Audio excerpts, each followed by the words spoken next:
O Senhor esteja convosco. Proclamação do Evangelho de Jesus Cristo segundo Marcos.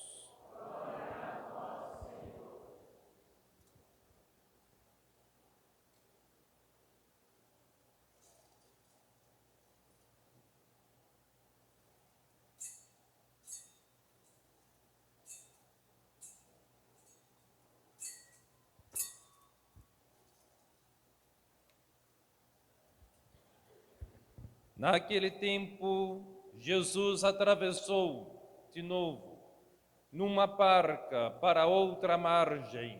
Uma numerosa multidão se reuniu junto dele e Jesus ficou na praia. Aproximou-se então um dos chefes da sinagoga chamado Jairo.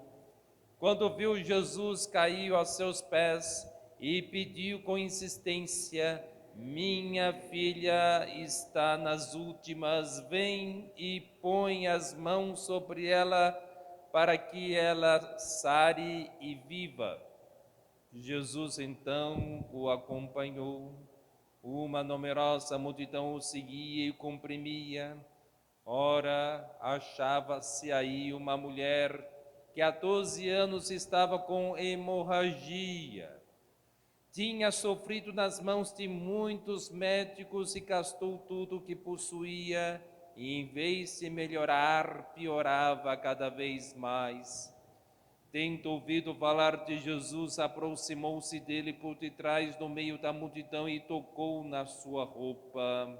Ela pensava: se eu ao menos tocar na roupa dele, ficarei curado. A hemorragia parou imediatamente e a mulher sentiu dentro de si que estava curada da doença. Jesus logo percebeu que uma força tinha saído dele e, voltando-se no meio da multidão, perguntou: quem tocou na minha roupa? Os discípulos disseram: estás vendo a multidão que te comprime e ainda perguntas: quem me tocou? Ele, porém, olhava ao redor para ver quem havia feito aquilo. A mulher, cheia de medo e tremendo, percebendo o que lhe havia acontecido, veio, caiu aos pés de Jesus e contou-lhe toda a verdade. Ele lhe disse: filha, tua fé te curou. Vá em paz e fica curado desta doença. Ela estava ainda falando quando chegaram, ele estava ainda falando quando chegaram alguns da casa do chefe da sinagoga e disseram a Jairo: tua filha morreu. Por que ainda incomodar o mestre? Jesus ouviu a notícia e disse ao chefe da sinagoga: não tenhais medo, basta ter fé. E não deixou que ninguém o acompanhasse, a não ser Pedro, Tiago e seu irmão João. Quando chegaram à casa do chefe da sinagoga, Jesus viu a confusão e como estavam chorando e gritando. Então ele entrou e disse: por que esta confusão e este choro? A criança não morreu, mas está dormindo.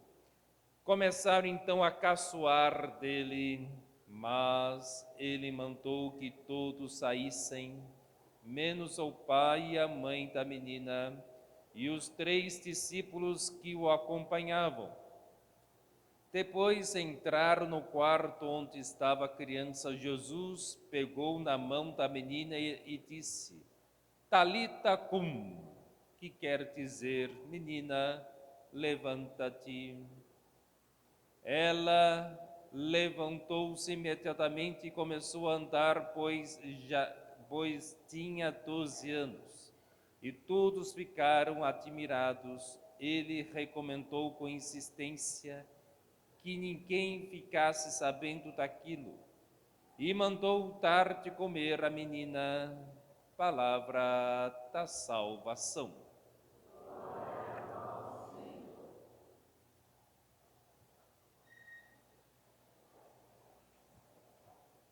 Queridos irmãos, queridas irmãs, há um bom tempo nós iniciamos o tempo comum.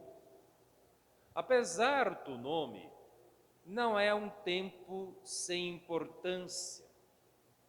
Talvez ficamos muito mais focados nas grandes festas que celebram os mistérios da nossa fé, como Advento, Natal, Quaresma, Páscoa, Pentecoste, e nós não damos conta da importância do tempo comum. Apesar do nome comum, não é um tempo trivial, sem importância, mas é um tempo em que nós nos santificamos, é um tempo em que nós cultivamos a santidade pessoal e comunitária. De que maneira? Assumindo o estilo de vida de Jesus. O tempo comum é um tempo em que nós escutamos o ensinamento do Senhor. Nós estamos atentos ao ensinamento de Jesus e vamos nos tornando cada vez mais seus seguidores, discípulos e seus missionários também pregando o Evangelho. No começo do tempo comum, lemos quase sequencialmente o Evangelho de Marcos. E Marcos tem dois objetivos: mostrar quem é Jesus e mostrar quem são os seguidores de Jesus. Hoje, Jesus realiza 2 milagres num contexto de missão. Ele ensina o mistério do reino dos céus por meio de parábolas e inicia uma viagem missionária marcada logo no começo, com crises e tribulações por causa do vento que é contra, da maré, das ondas que jogam-se dentro do barco e o barco começa a afundar. E aí nós percebemos um contexto de crise, uma situação de crise da comunidade que Jesus chama falta de fé. Na missão, nós não podemos ter falta de fé. Aliás, no Evangelho de Marcos, existe um demônio que se chama falta de fé.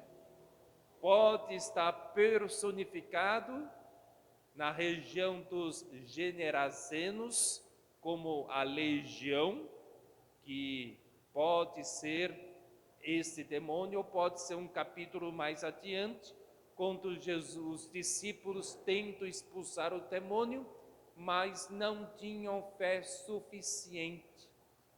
Seguir Jesus requer de nós fé. Hoje, depois que Jesus foi obrigado a sair da região da Decápole, ele encontra 2 pessoas de fé: Jairo e a mulher com hemorragia. Jairo tem dignidade, é um homem importante da sinagoga. Ele vem de frente e faz um pedido de Jesus prostrado. Mostra o desespero do pai que está perdendo ou que perdeu o seu filho, a sua filha. Faz um pedido: vem curar a minha filha, pois ela está nas últimas. Então, primeiro homem de fé. E quando ele recebe a notícia: tua filha morreu, por que ainda incomodar o mestre? Jesus vai dizer: coragem, basta ter fé, basta ter fé. Às vezes nós combatemos o demônio, que é a falta de fé, com esse gesto de Jesus: coragem, basta ter fé. E aí Jesus entra As pessoas estão naquela situação judaica de desespero, chorando, praticamente encenando o luto. Jesus fala que não morreu, mas simplesmente manda as pessoas embora, toca na criança e diz: Talita cum, menina, levanta-te. Veja, a fé nos leva à cura. A fé nos leva à salvação.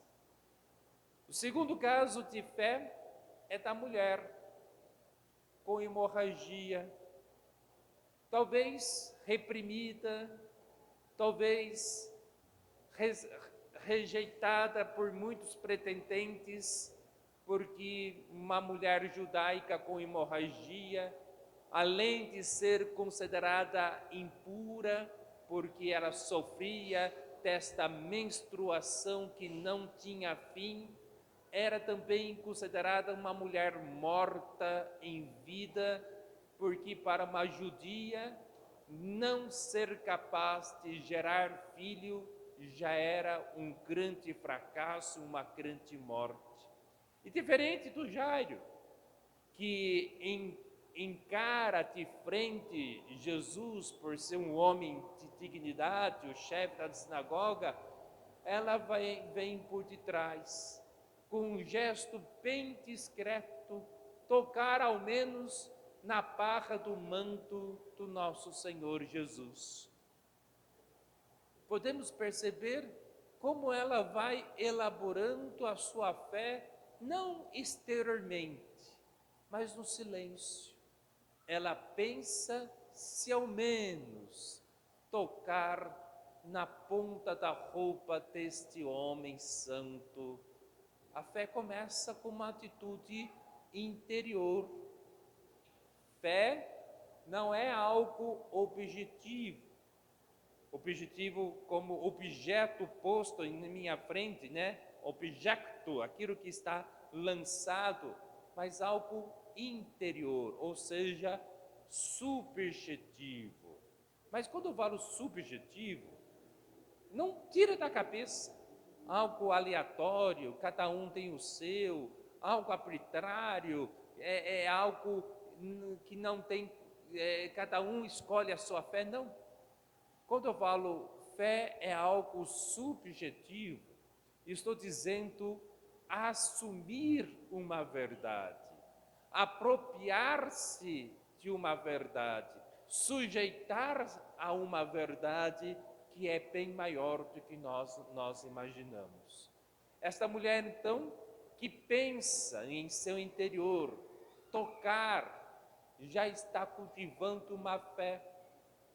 Quanto àquilo que ela acreditava aconteceu, o texto vai dizer, ela sentiu em seu interior que estava curado, que estava curada.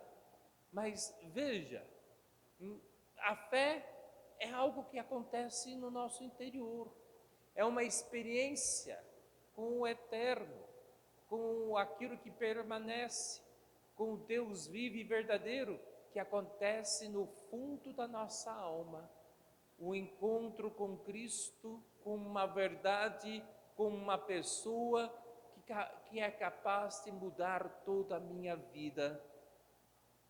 Jesus sente, não exteriormente, mas interiormente.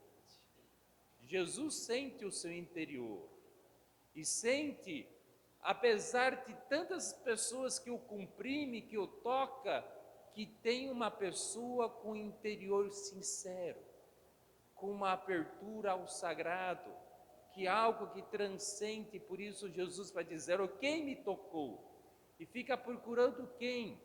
A mulher se coloca aos pés do Senhor, conta toda a verdade que está no seu interior, a verdade a qual ela se sujeitou, se apropriou, e Jesus vai dizer a fé desta mulher: minha filha, vá em paz, tua fé te salvou, tua fé te curou. Para seguir Jesus, É preciso ter esta fé interior do discípulo, que se sujeita à obediência da palavra do Senhor. Também, esta semana é a última semana que nós estamos lendo a carta aos Hebreus. Desde o começo do tempo comum, nós estamos lendo capítulo por capítulo da carta aos Hebreus, e já estamos no capítulo 12. Depois que o autor falou do perigo da perseguição, falando de que a comunidade tem que ter perseverança nas provações, no capítulo 11, o autor traz uma definição bonita de fé. No capítulo 11, versículo 1, assim diz o texto: fé é o modo de possuir o que ainda se espera, é a convicção das coisas que não se vê. Isto é fé na carta aos Hebreus. É até bom decorar esta definição, como o autor no capítulo 11, versículo 1, olha, são 3:1. Capítulo 11, versículo 1, ele apresenta a definição de fé. Vou repetir para nós memorizar. Fé é um modo de possuir o que ainda se espera, é uma convicção das coisas que não se vê. E o autor cita vários exemplos, desde Abraão, Sara, Davi, Gedeão, Golias. Ele vai citando vários exemplos bonitos, Sansão, né? E que as pessoas prevalecem. Tem casos de pessoas com fé que alcançaram a cura, tiveram sucesso, foram proclamados reis, tiveram os filhos que queriam, mas pessoas com fé que resistiram diante de perseguições, torturas, foram dados a comer a leões, foram cerrados, esquartejados, crucificados. Agora, o texto do capítulo 12 nos pede resistência diante dos pecados, diante de uma nuvem de testemunha. Muita gente que mostram que, apesar do sofrimento, valeu a pena ter fé, valeu a pena perseverar. E agora o autor fala algo muito profundo. Ainda nós não resistimos ao pecado até o sangue. Olha só que coisa profunda. Nós ainda não resistimos ao pecado até dar o sangue. E às vezes nós não resistimos muito ao pecado. É só apagar a lâmpada e a gente pegar o nosso celular que o pecado já caiu. Já caímos no pecado.